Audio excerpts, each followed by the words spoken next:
Mom abandons baby after birth, years later sees familiar birthmark the most unexpected person. Lauren gives birth at 18, but her boyfriend throws her out because of the huge mark on her baby's face. Years go by, and Lauren regrets her decision every day until a bad accident changes everything. Will she get to see her son again? "Here's your baby, cute and healthy," said the nurse, handing Lauren a little bundle wrapped in hospital blankets. Lauren looked at her baby, and the first thing she noticed was the big dark mark cutting across his forehead and ending right below his nose. She hated it. Lauren was 18 and had just given birth to a new baby boy. She had not been ready for a child, but life had happened, and here she was. Days later, she was discharged and left the hospital for the trailer home she shared with her boyfriend, Jake. She was hoping he would step up and be a responsible father to their baby, and it seemed as much when he opened the door for them. He took their baby in his arms and parted the blankets. In sheer horror, he shouted, "What did you bring home? Why is his face like that?" Before Lauren could answer that it was a birthmark, he screamed, "That cannot be my child. Please, Jake, it is your child. You know that." Jake would not listen. "No child of mine could bear such an ugly face. Get out," he screamed, handing Lauren her baby. She was at a loss. What would she do? She and Jake had lived at the trailer house for almost a year, and it was the only place she could call home. Where would she go? She sat beside the steps and sobbed, begging Jake to let her in, but he only banged the door harder in her face. Resigned, she started walking away. Dark would soon set in, and with a baby in her arms, she knew she had to find shelter fast. She walked for hours, lost in thought. Should she abandon the baby? After all, she had no money to cater to both their needs. She had made up her mind. She would leave her child at the next residential estate she came across. A few minutes later, she came across a cute little home. She checked to her right and left to ensure no one saw her. She then laid her baby carefully near the door of a residential house and bolted. 30 years later, Lauren worked at a construction site. The nature of her job had stolen her youth, and she looked tired and frail. Life had not been good to her, but she carried on, a day at a time.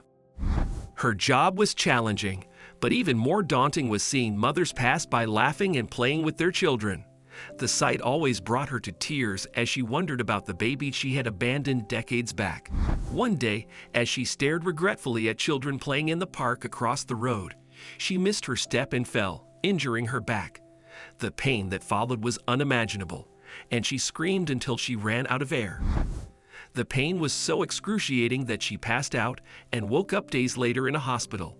She had a brace on her back and could still feel pangs of pain here and there, but nothing she could not manage. She remembered how it had all gone down and wished she had kept her baby.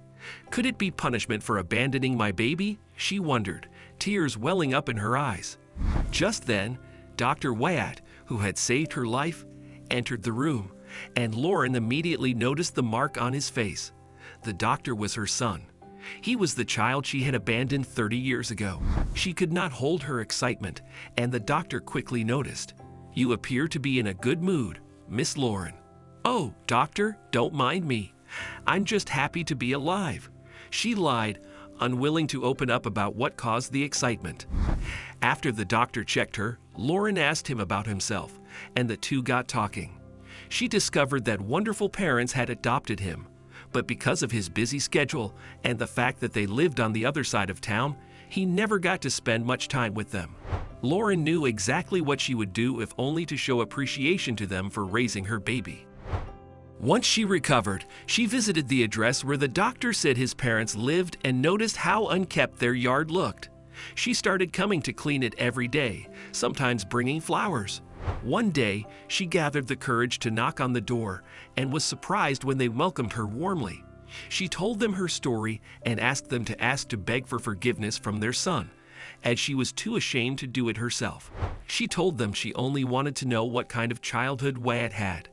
They asked her to come to dinner if she wanted to learn more about her son. She left their home enthused and looking forward to the dinner invitation. However, when she knocked on their door that evening, she was shocked to see that Wyatt too was present. Wyatt's parents had filled him in, and when she came into the house, he stood up and embraced her. Lauren cried on his shoulder for a long time before composing herself. It was a beautiful reunion. They enjoyed a lovely dinner, and when they were done, Wyatt's adoptive mother brought out a small box filled with photos from Wyatt's childhood. How did she miss all these? She wished she could have been in her child's life.